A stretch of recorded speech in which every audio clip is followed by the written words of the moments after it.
Hi అండి.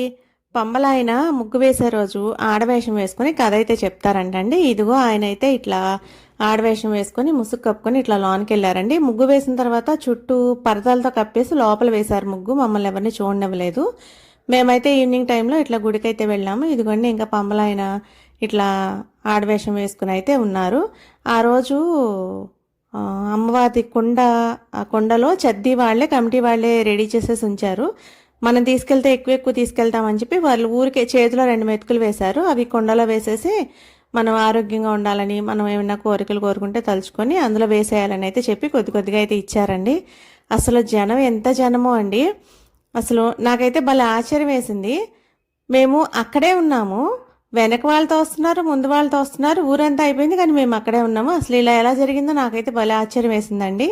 ఇంకా పూనకాలు చూడండి, అసలు మామూలుగా లేవు అసలు. అందరూ పూనకాలు వచ్చేసి ఇంకా డప్పులకి ఆ సౌండ్కి ఇంకా అందరూ బాగా ఎగిరేశారు.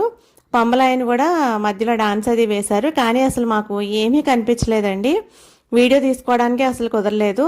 ఆ ఎదుర మగవాళ్ళు అది కొంతమంది తీసుకున్నారని ఇంకా మాకు కుదరలేదు. నాకు వేరే ఒక తను పరిచయం అయింది. తనైతే కొన్ని వీడియోస్ తీసి అయితే ఇచ్చిందండి నాకు. ఫుల్ వీడియో అయితే తను పెట్టిన వీడియోసే పోస్ట్ చేశాను నేను. ఈ వీడియోస్ అయితే కొన్ని కొన్ని నేను తీసుకున్నవి ఉన్నాయండి, కొన్ని తను పెట్టినవి ఉన్నాయి. ఇంకా అవి ఎడిట్ చేసుకొని ఇంక ఇట్లా వాయిస్ అది ఇచ్చి అయితే పెట్టుకుంటున్నానండి నేను. చాలా మంది జనం వచ్చారు. చాలా మంచిగా జరిగిందండి ఈ కార్యక్రమం అయితే.